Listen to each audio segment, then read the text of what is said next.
Bienvenidos sean todos, muy buenos días. El día de hoy nos encontramos en la sala de juicios orales de nuestra institución, como parte de los especiales que realizamos por los 15 años que cumple el colegio, siendo un referente de excelencia en la formación de profesionales del derecho y la criminalística.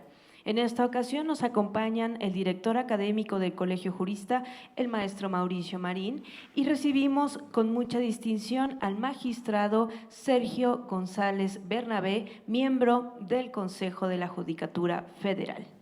Nuestro invitado es doctor en Derecho Penal. A lo largo de 30 años se ha desempeñado en distintos cargos en el Poder Judicial de la Federación.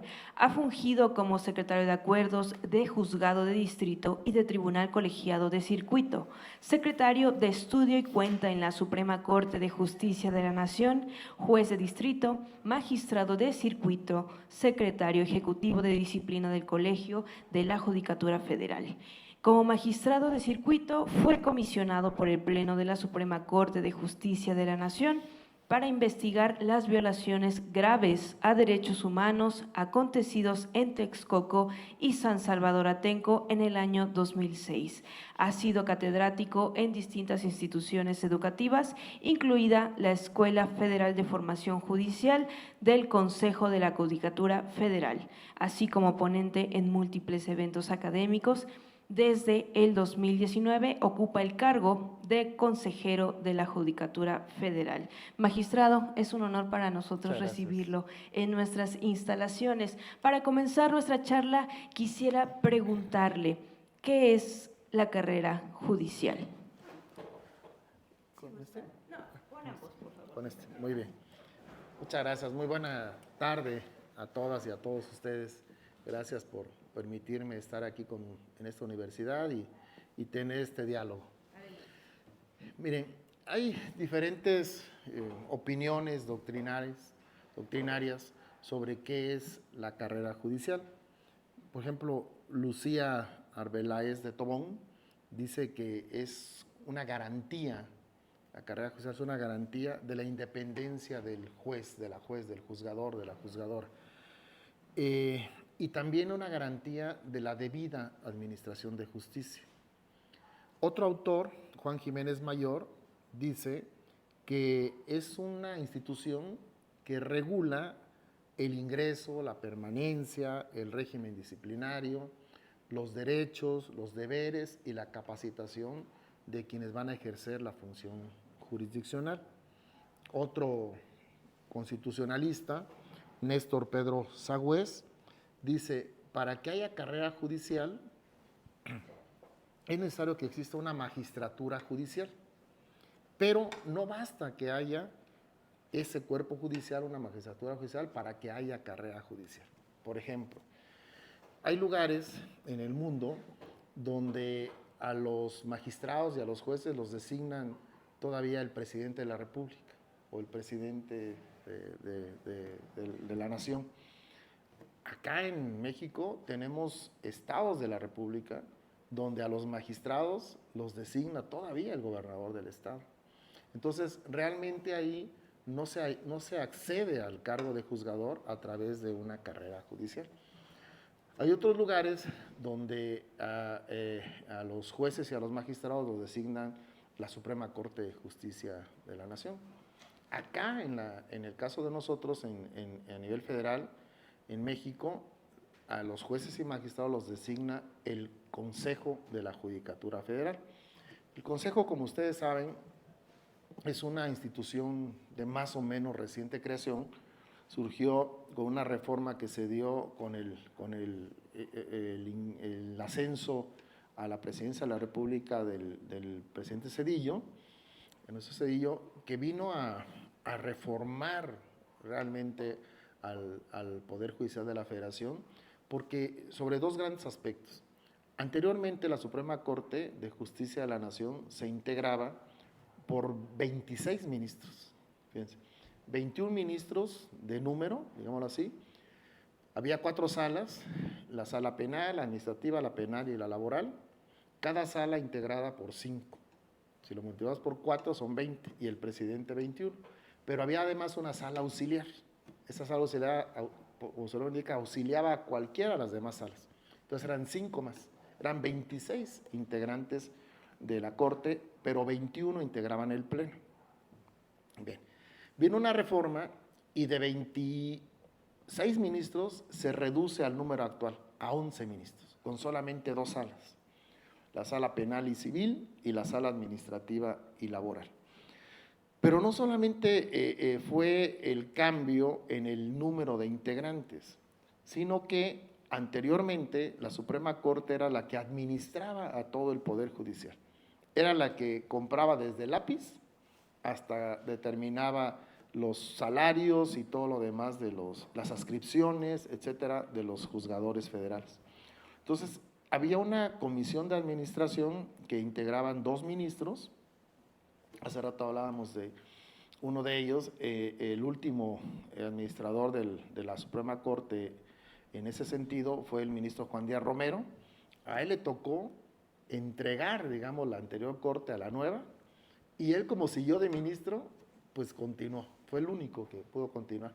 También el ministro Mariano Azuela integró la nueva Corte, pero él sí tuvo que, digamos, irse y regresar. El ministro Díaz Romero no, por esta circunstancia que les platico. Bien, entonces, esta comisión de administración hacía las visitas a los juzgados de distrito, a los tribunales colegiados, compraba la papelería, veía que se rentaran los inmuebles, que se compraran inmuebles, o sea, todo lo que se les pueda ocurrir. Y entonces el discurso fue, es que se le está dando muchísimas cargas administrativas a la Suprema Corte y con eso está desviando la atención a esas cargas y deja de atender lo importante para la Corte, que es decir el derecho. Emitir criterios que lleguen a formar jurisprudencia, etcétera. Entonces le quitan toda esa carga administrativa y ahí es donde se crea el Consejo de la Judicatura Federal. Actualmente el Consejo de la Judicatura Federal funciona en pleno y en 6 comisiones, que son la de adscripciones, la de vigilancia, disciplina, creación de nuevos órganos, carrera judicial y administración. Entonces, cada comisión tiene perfectamente establecidas sus atribuciones y aparte sesiona en pleno. En la plática hoy vamos a hablar estrictamente de lo que se ve en carrera judicial. Actualmente yo presido esa comisión de carrera y me interesa muchísimo expresarles, bueno, para dar respuesta ya directa a la pregunta que me hacen, la carrera judicial, digamos que es un sistema que dentro del marco jurídico que nosotros tenemos, regula el ingreso, la permanencia, la promoción, la adscripción, el ascenso, la capacitación, la disciplina de jueces y magistrados, garantizando o tratando siempre de garantizar su estabilidad y su inamovilidad, salvo que se cometa una causa grave. La ley de carrera judicial, que es nueva, fue emitida en 2020-21, dice que constituye un sistema institucional encargado de regular los procesos de ingreso, formación, promoción, evaluación del desempeño, permanencia y separación de las personas servidoras públicas, y esto es lo importante, ahora basado en el mérito y en la igualdad real de oportunidades. Aquí les quiero comentar, adelantar algo que seguramente con las otras preguntas que habrá podemos abundar. Esto de que se puede ingresar a la carrera judicial a través del mérito es sumamente importante y ahorita abundaremos en ello. Gracias, magistrado. Pues justamente creo que acaba de responder la segunda pregunta de justamente si existe actualmente en la realidad de México una nueva carrera judicial con actualizaciones y demás. Muchísimas gracias. Sí, yo considero que sí existe una nueva carrera judicial. Hasta antes de este año 2021, la determinación o la decisión de quién entraba a la carrera judicial correspondía exclusivamente a los titulares o a las titulares de los juzgados o tribunales colegiados de circuito. Ellos decidían quién ingresaba, quién no ingresaba, si como se dice coloquialmente, le llenaba el ojo la persona en sus capacidades y demás, lo contrataba. Y esto generó un problema, un verdadero problema para el Poder Judicial, porque se nos empezó a criticar muy fuerte, porque algunos titulares, muchos de ellos o de ellas, no atendían precisamente a la meritocracia, al mérito de la persona, sino preferían a lo mejor al amigo del titular que se lo pedía, al familiar del titular que también se lo pedía, y entonces se empezó a generar un problema que fue señalado al interior del propio Consejo de la Judicatura Federal, entre otras personas por el entonces ministro presidente Saldívar, Arturo Saldívar, y también por el entonces consejero de la Judicatura Federal, Felipe Borrego. Ellos hicieron un estudio sobre el problema del nepotismo, como se le llamó, existente en el Poder Judicial. Coloquialmente decían, no es el Poder Judicial de la Federación, sino es el poder familiar de la Federación. Y tuvimos graves problemas, y hay que reconocerlo. Hace rato lo platicaba incluso con algunos titulares que tuve una reunión, un circuito judicial donde existía un tribunal colegiado, 2 juzgados de distrito y un tribunal unitario. Uno de los magistrados tenía 29 familiares en los órganos jurisdiccionales. Entonces, por supuesto que eso fue motivo de crítica, de reproche y que tenía que solucionarse. Entonces, la solución fue que a partir de esta nueva ley de carrera, esta forma de contratar se extingue y las personas que quieran ingresar a la carrera judicial lo tienen que hacer a través necesariamente de concursos abiertos o cerrados. Cerrados son para quienes ya pertenecen al Poder Judicial de la Federación y abiertos para quienes no, como ustedes jóvenes. Antes también la carrera judicial iniciaba con el cargo de actuario, y así va, actuario, secretario de acuerdos de la Corte, secretario de acuerdos o proyectista de la Suprema Corte, subsecretario, etcétera, juez de distrito, magistrados de circuito. Pero únicamente para jueces y magistrados existían los exámenes. No había exámenes para las demás categorías, ¿no? Solamente para jueces y magistrados. De tal manera que de secretarios hacia abajo ingresaban, como les dije, solamente porque el titular dijera yo te contrato. Ahora ya no. Y ahora, con esta nueva ley, la carrera judicial inicia desde el cargo de oficial. Y ahí es donde le decía hace ratito al director que quería comentarles algo que puede ser atractivo para ustedes. En verdad, escucharon que llevo más de 30 años, 31, 32 años aquí en el Poder Judicial, y es algo muy atractivo, muy bueno, el decidir en la función jurisdiccional a quién le asiste o no el derecho es algo impresionantemente bueno. Y entonces se implementaron 2 mecanismos para ustedes todavía como estudiantes. Uno es que puedan prestar el servicio social en uno de los órganos jurisdiccionales del Poder Judicial de la Federación. Puede ser, acá veo los premios tan merecidos que han obtenido en el sistema penal acusatorio. Entonces tenemos que pueden hacer su servicio social en un centro de justicia penal federal, en un centro de justicia laboral, en un tribunal, en un juzgado de distrito mixto o especializado en cualquiera de las materias, en un tribunal colegiado de circuito, en el Consejo de la Judicatura Federal, en la Suprema Corte de Justicia. O sea, hay muchísimas ventanas que se les pueden, o puertas que se les pueden abrir. Pero además de eso, ustedes tienen después que hacer prácticas judiciales.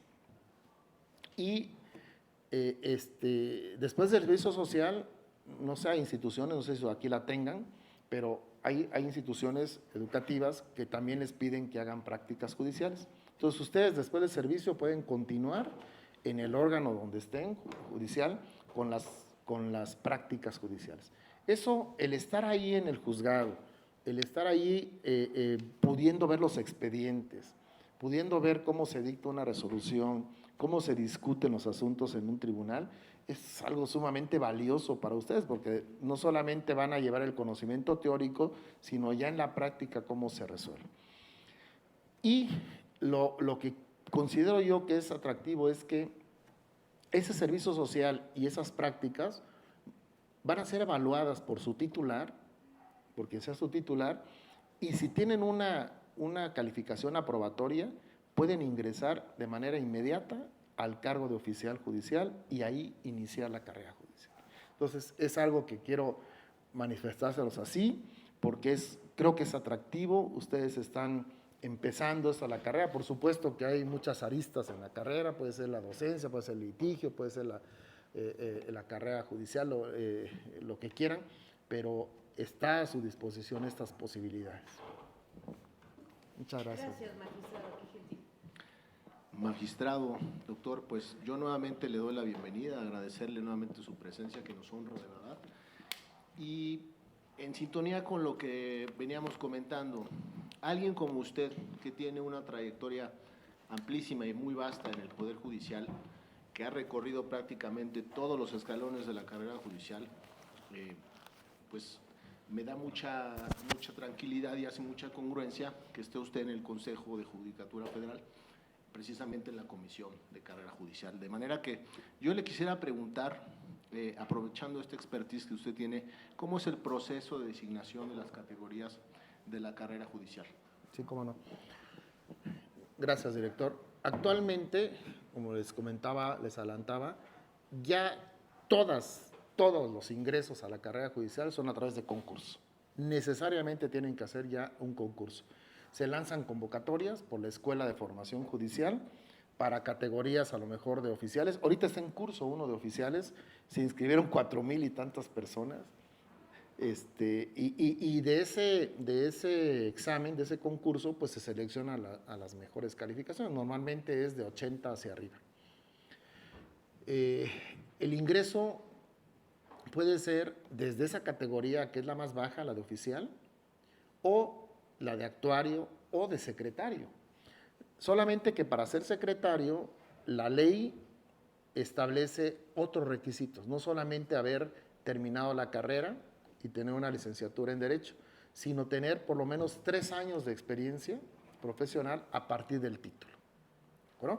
Entonces, pero ustedes, si en el litigio adquieren la experiencia, en la academia adquieren la experiencia y quieren concursar para secretario, lo pueden hacer, de manera, sin pasar por oficial ni por actual. Puede ser directamente para secretario, a través, les digo, de un concurso. Se someten a unos exámenes y a través de resultar vencedores en esos exámenes, ingresan ustedes a una lista. ¿Sí? Una lista. Hay unas listas nacionales para oficiales, para actuarios, para secretarios. Entonces, ahora los titulares, para contratar a un oficial, a un actuario o a un secretario, necesariamente deben tomarlo de las listas. Actualmente se les pide a los titulares que vayan de las más altas calificaciones hacia abajo, sobre todo del 10% de arriba hacia abajo, que de ellos tomen. Se nos ha estado complicando porque, como saben, el Poder Judicial de la Federación ejerce jurisdicción en todo el país, ¿no? Entonces, acá en Morelos, en Jalisco, en Nuevo León, en Oaxaca, en Chiapas, en Quintana Roo, etc. Entonces, de repente, los titulares se han encontrado con, por decirlo así, algún problema, porque ven que está en el número 2 o 3 de la lista una persona, me interesa, pero a lo mejor radica en Ensenada, ¿no? Y la invitación es para que venga a Cuernavaca. Entonces, deja un poquito de ser atractivo para la persona que se tiene que venir, sobre todo si viene de oficial, porque el sueldo no es tan bueno como para que le permita pagar una renta, instalarse, etc. Eso se está ya modulando. Ahorita la ministra presidenta, ella es de carrera judicial, entonces entiende perfectamente bien toda esta problemática que se ha generado y se encargó al secretario ejecutivo del Pleno que haga un análisis de esta normativa. Yo considero, es una percepción personal, que romper con este esquema de nepotismo era indispensable, necesario, era urgente. Y se rompió así. Pero ahorita sí se pueden ir haciendo modulaciones. Por ejemplo, cuando salieron las primeras listas, solo aparecían nombres. Entonces decían los titulares, bueno, aquí nada más veo el nombre y cómo veo qué expertise tiene, en qué área se ha desempeñado, si le sabe al penal, si le sabe al civil, si le sabe al administrativo, si ya ha estado en juzgado, si no ha estado. Entonces ya se fue completando la información y ahora, les digo, va a tener este tipo de modulaciones. Pero lo que no va a cambiar es que para ingresar a la carrera judicial tiene que ser necesariamente por concurso. Muy bien, magistrado. Ahora, ¿qué formación considera usted que deben tener hoy día los jueces y magistrados para enfrentar los retos que afrontan? Muchísimas gracias, director. Sí, bueno, ya para ser juzgador, por supuesto que las exigencias son mayores. Son mucho más grandes, es una responsabilidad altísima el decidir a quién le asiste la razón o no.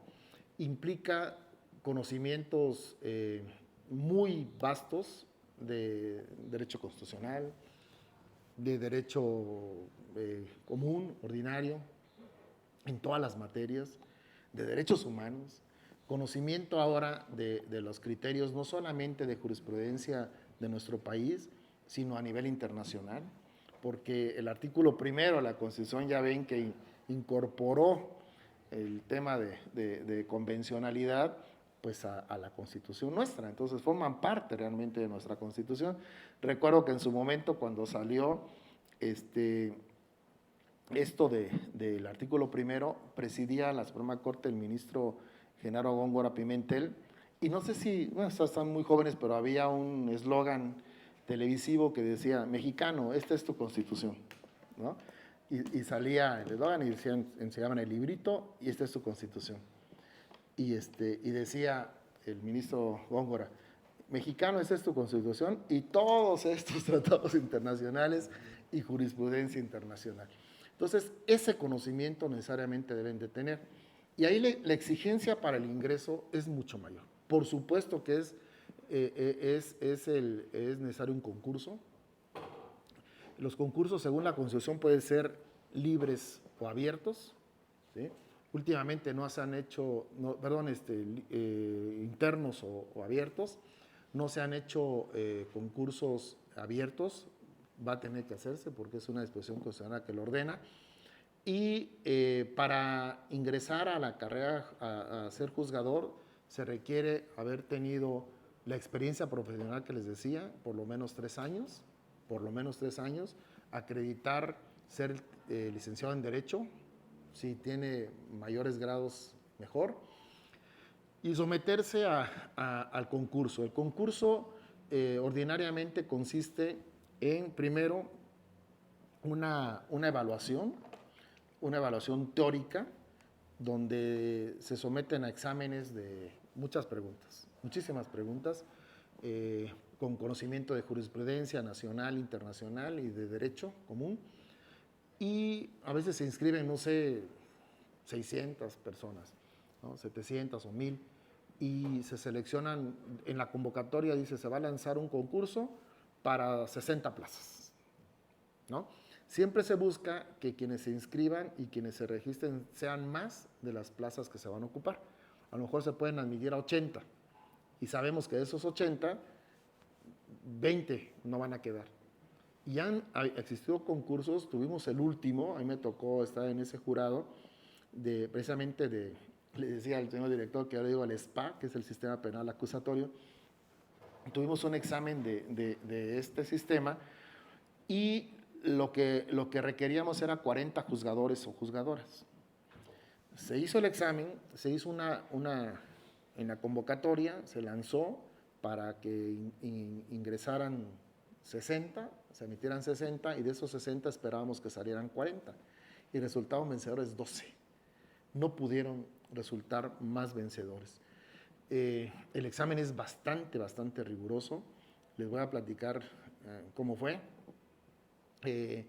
Hacen ese examen de conocimientos generales y quedaron los 60. Esos 60 luego tienen que hacer una evaluación. Esa evaluación consistió en que al mismo momento se les transmitió, se formó el jurado, y al jurado le pasó a la Escuela Judicial de Formación Judicial 30 videos de audiencias para que escogiera uno. Había de etapa inicial, etapa intermedia y de juicio. Se escogió una de juicio. Entonces, esa de juicio se regresa a la escuela y hagan de cuenta que ustedes son los sustentantes, se les ponen sus equipos de cómputo, sus audífonos, se manipula ahí el equipo de cómputo para que no puedan regresar a volver a ver alguna imagen ni nada, que es más o menos lo más parecido a la realidad. En el momento que el juzgador está llevando una audiencia, pues está escuchando, está tomando sus notas y ya no puede decir, oye, ¿qué dijiste hace rato? Pues no. Entonces va tomando notas y en ese momento, que no pueden regresar ni nada, dictan su resolución. Lo que falló, lo que falló en ese concurso fue que en la vida real la resolución se tiene que dictar de forma oral y ahí se les pidió que la escribieran. Entonces fue una falla de instrumentación del examen, ya se tiene que corregir. Y aparte hubo otra falla, se dijo, tiene que dictarse en el momento la resolución. Algunos de los sustentantes entendieron por la resolución el fallo y otros la sentencia.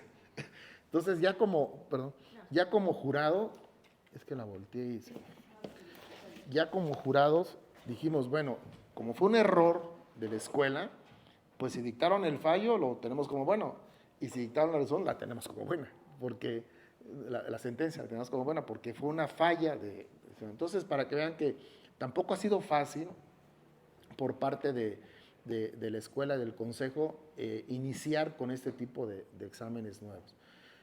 Desafortunadamente no hubo el número de vencedores que pensábamos y el jurado comenta esto al pleno del consejo y además preocupados porque veíamos que a los sustentantes falló mucho el manejo de la audiencia. Entonces, pues se propuso que se les diera un curso de inducción antes de que tomaran posesión del cargo. Entonces, se les dio un curso de inducción, estuvieron 5 juzgadores, entre jueces, magistrados, magistradas, poniéndolos a llevar audiencias, corrigiéndolos en el momento allá. Un curso muy intensivo como de 12 horas diarias.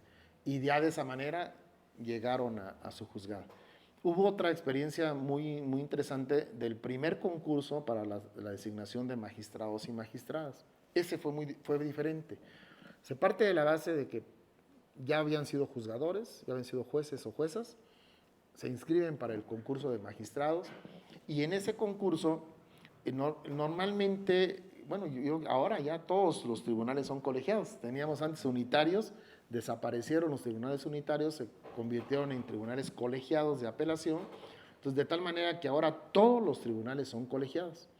Entonces es muy importante que quienes llegan como tribunales, como magistrados de tribunales colegiados, pues sepan dialogar con su compañero o compañera, porque vienen de estar solos y decir, bueno, aquí se hace así y se acabó. Ya lo firman y nadie más les va a decir cómo se tiene que hacer.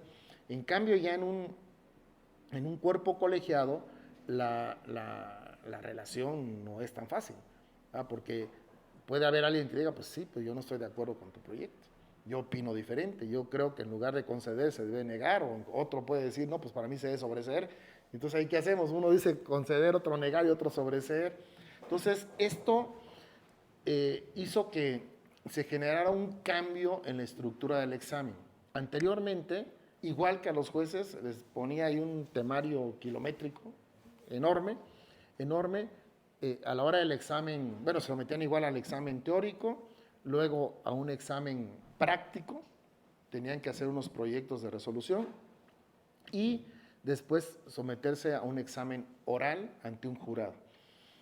se conserva el examen de conocimientos, se conserva el examen práctico, pero el examen oral cambió en su estructura. De entrada, el jurado se integró por 9 magistrados y magistradas ratificadas y presidido por un consejero o consejera de la Judicatura Federal, ese jurado. Y ponían antes, llegaba el día del examen y ponían urnas, ¿no? Ponían materia laboral o de trabajo, materia civil, materia penal, materia administrativa. Y luego, en el temario venían también, por la redundancia, temas sobre derechos humanos. Y entonces lo que hacían es que colocaban en todas las urnas temas de derechos humanos. Entonces llegaba el sustentante y decía, bueno, pues yo le entiendo más al penal, jalaba de la urna de penal y resulta que le tocaban derechos humanos. Entonces, pues no visualizaba muy bien la preparación en la defensa de una postura. Entonces ahora se hizo un examen precisamente de defensa de postura y se les pusieron a su disposición 6 temas. Uno de ellos, ustedes que están aquí en el SPA, perdón por eso del SPA, decía, el juez de control en la etapa intermedia debe ordenar el desahogo de pruebas oficiosamente tratándose de feminicidio cuando el Ministerio Público no contextualizó precisamente el tema de feminicidio. Entonces, yo me sorprendí porque como el 90%, 92% de quienes escogieron ese tema dijeron sí. El juez tiene la obligación de ordenar el desahogo oficioso de pruebas para acreditar el contexto de violencia. Entonces, ese fue su argumento y el jurado tenía la obligación de contradecirlo. Decirle, a ver, parece que no. ¿Dónde queda la parcialidad del juez? ¿No? ¿Dónde queda la parcialidad del juez si el juez está revisando lo que hizo una de las partes y le dice, no sabes qué, está mal tu investigación, compónla en estos aspectos? Luego en la etapa intermedia, parece que ya no se puede. Entonces fue muy interesante este diálogo. Y el artículo 20 de la Constitución establece claramente las atribuciones tanto del Ministerio Público como la de defensa, de la víctima, y como del imputado. Entonces parece que se rompía y el diálogo fue muy interesante. Se basaban en condenas que ha tenido la Corte Interamericana al Estado mexicano porque no se ha investigado el contexto de violencia en el feminicidio. Nada más que esas condenas sí es en el Estado mexicano, en el anterior sistema y dirigidas a la policía y al Ministerio Público. Entonces, como que en el afán de decir, es que somos parte del Estado mexicano y como juzgadores también nos corresponde, entonces ordeno el desahogo de pruebas. Muy interesante. Otra pregunta, por ejemplo, que se hizo fue, una familia poligámica, fíjense, una familia poligámica integrada por 2 hombres y una mujer que tienen cuidados de crianza de una menor de 3 meses, quiere registrarla como hija de las 3. ¿Se puede o no se puede? Entonces, temas ya mucho de actualidad y que se buscaba cómo ven y cómo estamos viendo nosotros a nuestros nuevos jueces, a los que van a impartir la justicia y a los nuevos magistrados. Interesantísimo también ese tema, muchos decían, pues sí, porque pues es el libre desarrollo de la personalidad. Y en contraposición el jurado le decía, pues sí, pero estás pensando solamente en los 3 y la niña y el interés superior de la menor. Entonces, muy interesante el diálogo y de ahí salieron, me parece que 33, algo así de magistradas y magistrados. Ese es el examen, es muy riguroso. Entra el sustentante y ve a 9 sentados. Me acuerdo que hicimos un ensayo y les habían puesto, así como un escritorio donde está la lámpara, ese era su escritorio. Entonces yo me senté y dije, no, pues si de por sí se ve enorme el jurado y aquí chiquitito, póngale un escritorio completo, muchas cosas que como fue el primer examen, muy interesante. Pero esa es la forma, señor director, de que una persona llegue a ser juez o magistrado. Muy bien, consejero, muchas gracias. Pues la verdad es que es un mecanismo que se ha venido evolucionando y de alguna manera mejorando, como ya nos comenta, y es fundamental porque, como bien lo decía, la función jurisdiccional pues tiene un impacto muy importante, ¿no?, en la sociedad. Por último, consejero, yo quisiera preguntarle, hablaba usted de los magistrados ratificados, sí, ¿no? Yo quisiera preguntarle en qué consiste este proceso de ratificación y a qué responde. Con mucho gusto, director. Sí, miren, la Constitución señala que para ingresar al cargo de juzgador, ya les platiqué cuál es el procedimiento, pero para permanecer en él se requiere además de que sea ratificado en el cargo. ¿Esto qué significa?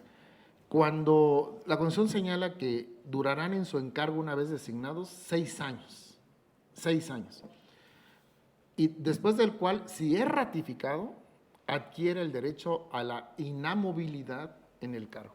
Esto de la inamovilidad es algo importantísimo porque es como que nuestro escudo que tenemos ante cualquier ataque, amenaza, intención de invadir la independencia judicial. Y solamente podría ser retirado de su cargo, una vez ratificado, cuando cometa una falta grave, así calificada por la ley. Bueno, entonces, en la propia Comisión de Carrera Judicial, 6 meses antes de que la persona juzgadora cumpla los 6 años, se dicta un auto de presidencia, ahorita lo tiene que dictar la ministra presidenta, donde se inicia el procedimiento de ratificación. Y en ese auto, entre otras cosas, se ordena que se manden oficios a diferentes áreas del Consejo. Por ejemplo, Contraloría, Disciplina, Vigilancia, Visitaduría, para que nos informen cómo ha sido el desempeño de esta persona en estos 6 años. Si ha tenido procedimientos de responsabilidad que han sido fundados, si esos procedimientos fundados han sido por falta grave o no grave, si hubo sanción o no sanción, si su situación patrimonial es correcta, que no ha habido un incremento injustificado, etcétera.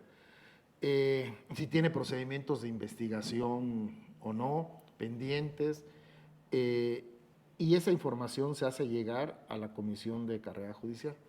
Pero además, se mandan publicar avisos en todos los centros de órganos jurisdiccionales donde haya sido titular la persona, ¿no? Por ejemplo, si estuvo acá en el juzgado segundo de distrito, en Morelos, en Cuernavaca, se fija el aviso del inicio del procedimiento y se les dice al público en general, se inició el procedimiento de ratificación del juez fulano de tal o del magistrado fulano de tal.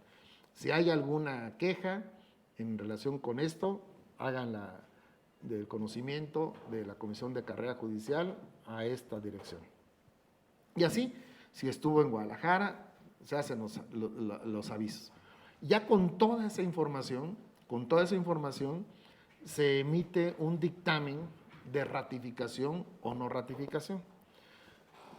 Para ratificar se requiere, le digo, que haya tenido 6 años, 6 años en la función jurisdiccional, ¿sí? No haya sido sancionado por falta grave y su estatus patrimonial sea completamente satisfactorio. Y la Corte ha dicho que este procedimiento de ratificación sí es una garantía, un escudo, como les decía, para el propio juzgador, porque le va a servir a decir, bueno, ya soy inamovible, solamente si comete una causa grave, pueden decir lo que quieran, por otro lado, pero si yo no cometo una causa grave, no me va a pasar absolutamente nada, entonces yo tengo que decidir sobre mí, como tenga que decidir, como yo considere que debe ser de acuerdo a la ley. Pero también dice la Corte que es una garantía para la sociedad, porque a la sociedad le interesa que haya juzgadores de excelencia, honestos, imparciales. Entonces, tiene esa dualidad el procedimiento de ratificación, dar certeza al juzgador, pero dar certeza también a la sociedad de que a quien se está ratificando es la persona idónea para estar en ese lugar. Gracias, consejero. Pues bien, quisiéramos dar por concluidas nuestras preguntas y quisiera preguntarle a nuestros alumnos, por ahí se compartieron unos papelitos para que si tuvieran alguna pregunta que quisieran hacer al consejero, este es el momento, ¿no? Con mucho gusto.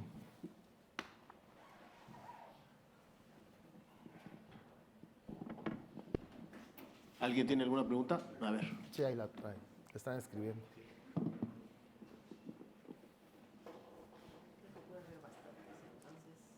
Sí, con gusto. Con gusto, con gusto.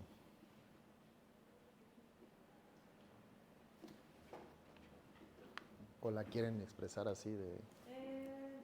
También, si quieren. ¿Compañero? No, está bien. Sí. Adelante. Nosotros como estudiantes, ¿cómo podríamos, o cuál sería el procedimiento para poder realizar nuestro servicio social? O sea, podemos ir nada más al Poder Judicial de la Federación y decir, oh, yo quiero hacer mi servicio aquí o tengo que hacer un procedimiento. Ok. Es muy sencillo. Necesitamos como una especie de constancia de la universidad donde nos diga que ya llevas el 70%, me parece, de las materias cursadas, no sé si 70 o 75, creo que 70. Y con esa constancia, nosotros tenemos en los edificios del Poder Judicial un administrador. Entonces, comparecer ante el administrador y decirle, estoy en el interés de realizar mi servicio social en alguna hora jurisdiccional. Ese es el mecanismo normal. Creo que este acercamiento, director, y yo lo ofrezco, puede servir para que con toda confianza usted me diga, tengo aquí a 3, 4 alumnos que quieren hacer servicio social y yo los puedo poner en contacto con los titulares directamente, ¿no? Con muchísimo gusto. Tenemos 10 juzgados de distrito, tenemos, no recuerdo ahorita cuántos tribunales colegiados de circuito, tenemos ya un pleno regional, le decía aquí al director. Esto se lo voy a platicar rapidísimo. Antes la Suprema Corte de Justicia de la Nación resolvía las contradicciones de tesis que se daban entre cualquier tribunal colegiado del país. Precisamente para quitarle carga de trabajo, se crearon ahora plenos regionales.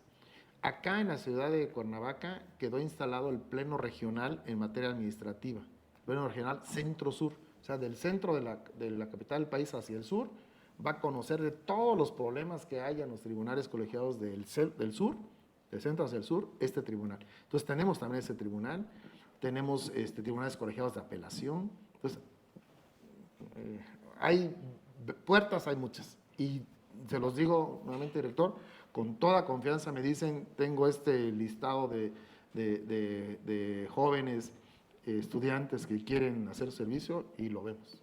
Muchísimas gracias, le vamos a tomar la palabra, así que chicos ya saben, hagan sus listas. ¿Alguna otra pregunta por ahí? ¿No? Bueno, pues, magistrado, ¿qué le puedo decir? La verdad es que estamos muy complacidos con su presencia, que nos haya acompañado, nuevamente se lo expreso. Yo creo que ha sido una charla muy enriquecedora para nuestros alumnos, que de pronto pues es su primer contacto con lo que es el Poder Judicial y con el Consejo de la Judicatura Federal, que tiene sin duda una relevancia muy importante para el buen funcionamiento de los órganos jurisdiccionales, la carrera judicial y por ende pues el Estado de Derecho, ¿no? Fundamentalmente. Claro. Magistrado, pues darle las gracias en nombre del Colegio Jurista, nuestro director general, el mío propio, por habernos acompañado. Gracias. Gracias. Muchas gracias.